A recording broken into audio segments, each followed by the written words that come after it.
Rajat Bedi jilaa Soomaali qaar ugu yeeran Shamwake actor dhowr iyo 10 sano kadib ku soo laaban doona masraxa Bollywoodka waxa la wadaagi doona xog u gaar ah jilaagan iyo sidoo kale xiriir ka dhaxeeya jilaaga kale Manik Bedi isaga balse intaan u gudagelin muuqaalkayga waxaan ka codsanaynaa janaal ku soo biirto muuqaalka dadka shalaag inoo saar si share gareeyo la wadaaga asxaabtaada soo dhawaada saaxiibayaal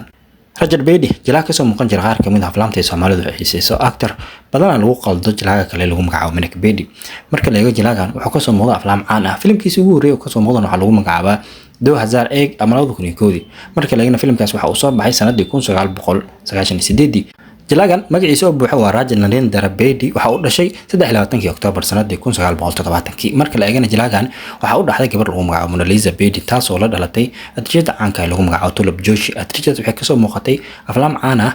haba ugu caansanaaday filimka lagu magacaabo Meera Yarka Shandihu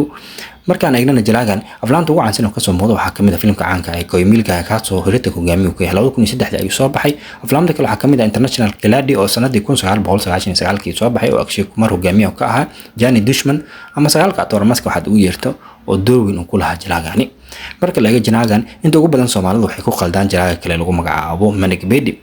Bedi waa jilaaga magaca rasmiga ah Sham Soomaalida ku jiraan labadan jilaa marka la eegna muuqaal ahaan waa laba jilaa oo aad iskugu dhow ama aad iskugu eg haddaba waxa ka dhaxeeya labadan jilaa nolosha dhabta marka laga hadlo labadan jilaa waa laba jilaa oo walaalo ah waxaana weyn jilaaga lagu magacaabo Manik Bedi ama Sham Manik Bedi waxa uu dhashay 19 May sanadii 1964 jilaagan aflaam caan ah ayuu ka soo muuqda Soomaalida aad u xiiseeyaan aflaamta oo ka soo muuqda waxa uu caansan filimka caanka ah Ram Aur Sham oo 96 soo baxay Sanjeer oo 98 soo baxay Maseha oo 2002 soo baxay Hitler filimka uu Mitum Chakraborty hogaamiyaha ka ahaa haddaba labadan jilaa waa laba jilaa oo walaalo ah dhanka kale